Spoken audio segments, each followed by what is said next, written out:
అయితే లంకా నగరానికి స్వామివారు ఇచ్చేశారు. ఆ లంకా నగరాన్ని కాపలా కాస్తుంది వెంకిడి. ఆమె పర్మిషన్ లేదు, లోపలికి వెళ్ళలేదు. ఆ మార్గం దగ్గర ఉంది. అయితే ఆంజనేయ స్వామి వారు తన శరీరాన్ని చాలా చిన్నది చేసుకుని పొట్టక మీద చేసుకుని మెల్లగా సాగుతున్నారు. ఎవరికంట పడుకున్నారు. ఇలా వెళుతుందండి. స్వామివారు ఎలా ఉందంటే ఎండిపోయిన ఆకుల మీద పిల్లి నడిచి తప్పుకురాదు, అంత మృదువుగా నడుస్తుంది పిల్లి. అలాగే స్వామివారు కూడా అంత మృదువుగా నడుస్తుంది, పిల్లిలాగా నడుస్తున్నారు. అయినా ఎలా చూసిందో చూసింది. ఉన్నదంతా పొట్టని మీద ఆ రాక్షసి అంటుంది. చూసి ఒక్కసారి ఆగిపోయింది. ఎవరు నువ్వు? ఎక్కడి నుంచి వచ్చావు? ఈ లంకానగరంలో నీ పని ఏంటి? ఏ సాయుధాలను వచ్చావని చెప్పి ఆపుతుంది. అయితే స్వామివారు ఎవరో మా వాళ్ళు చెప్పగా విన్నాను, లంకానగరం చాలా బాగుంటుందని చెప్పి ఒకసారి చూసిపోవాలని వచ్చాను.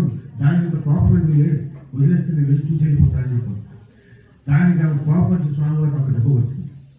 కొట్టేసరికి ఆంజనేయ స్వామి కోపం వచ్చి ఒక్కసారి శరీరాన్ని పెంచాడు. మళ్ళా అయితే చతుర్వేద పండితుడు ఆంజనేయ స్వామి నాలుగు వేదాలు నేర్చుకున్నాడు. సూర్యభగవానుడు దగ్గర ఆంజనేయ స్వామి గురువు సూర్యభగవానుడు. శాస్త్రాలు తెలుసు, వ్యాకరణాలు తెలుసు, ధర్మం తెలుసు. అంత ధర్మం తెలిసి ధర్మ సూక్ష్ముడు కాబట్టి, ధర్మం వేరు ధర్మ సూక్ష్మం వేరు, అంత ధర్మ సూక్ష్మం తెలిసిన వ్యక్తి కాబట్టి ఆయన ఏం చేశాడంటే స్త్రీలని పురుషుడు ఎప్పుడు కుడి చేత్తో కొట్టకూడదు, ఆయన స్త్రీలుగా చేయకూడదు. ఒకవేళ ఎత్తాల్సి వచ్చిందంటే కుడి చేత్తో ఎప్పుడు కొట్టకూడదు. అందుకని స్వామివారికి ధర్మం తెలుసు కాబట్టి ఎడం చేత్తో కొట్టాలి. ఆయన ఎడం చేతి పిడికిలి పిలిచి ఒక గుద్దుగుద్దాడు. అంత పెద్ద రాక్షసి చిన్న రాయి పడిపోయినట్టుగా పడిపోయింది. ఆ దెబ్బకి ఆమె గుర్తొచ్చింది. ఓహో, బ్రహ్మదేవుడు శాపం ఉంది కాబట్టి నందీశ్వరుడు శాపం ఉంది. ఏ రోజునైతే నేను ఒక వానరుడి చేతిలో ఓడిపోతాను ఆ రోజు నుంచి రావణాసుడికి చెడుకాలం మొదలవుతుంది, లంకకు చెడుకాలం వచ్చింది. కాబట్టి క్షేమంగా వెళ్ళి తల్లి జానకి మాత జాడ తెలుసుకో, లోపలికి వెళ్ళని చెప్పి స్వామివారిని వెళ్ళమని ద్వారం పక్క జరిగింది. అయితే ఇంకా ధర్మం ఉంది. ఇక్కడ వెళ్తున్నది ఇక్కడికి శత్రు ప్రదేశానికి. శత్రు ప్రదేశానికి వెళ్ళేటప్పుడు మనం రాజమార్గంగా వెళ్ళకూడదు, ఒక ద్వారం నుంచి వెళ్ళకూడదు. ఏం చేస్తారంటే గోడ దూకాలి. గోడ దూకి ఎడంకాలు పెట్టి ముందుకు సాగాలి. ఎడంకాలు పెట్టడం ఏంటంటే నాశనం, పతనం అయిపోతాయి గోడ.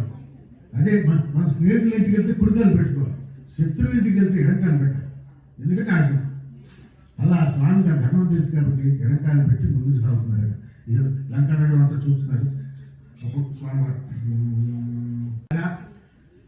రావణాసుడు ఒక మందిరము, పుష్పక విమానము, అవన్నీ చూస్తూ చాలా చాలా తీక్షణంగా చూస్తూ వెళ్తాడు. సూక్ష్మంగా అన్నింటినీ గ్రహించుకుంటుంది.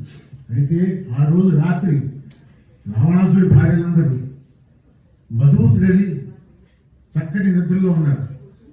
ఒక్కళ్ళ ఒంటి మీద కూడా బట్టలు లేవు, అందరూ అంత మత్తులో ఉన్నారు. స్వామివారు ఒక్కొక్క స్త్రీమూర్తి దగ్గరికి వెళ్ళి అలా పరీక్షగా చూసుకుంటూ వెళ్తున్నారు. అలాంటి వాళ్ళు చూసుకుంటూ వెళ్ళి మళ్ళా బాధపడుతున్నారు. ఎందుకంటే అయ్యో మత్తులో ఉన్నారు, మధువు తాగి ఉన్నారు, ఇంట్లో నిద్రలో ఉన్నారు, స్పృహ లేదు వాడికి. అలాంటి మాత్రమే నేను చూశాను అని చెప్పి బాధపడుతున్నారు. బాధపడి మళ్ళా ఆయన్నే సమాధానం పరుచుకున్నాడు. ఏమనంటే తల్లి జానకి మాట స్త్రీ కాబట్టి, స్త్రీలలోనే ఉంటుంది కాబట్టి నాకు ఎటువంటి దోషం లేదు, మనసులో ఎటువంటి కుతంత్రమ కుళ్ళు లేదు. నాకు రామకార్యమే నేను చూశాను కాబట్టి ఏ దోషం నాకు రాదని చెప్పి స్వామివారిగా తిరుగుతూ ఆ తల్లి జాడ కోసం వెతుకుతూ వెళ్తున్నారు.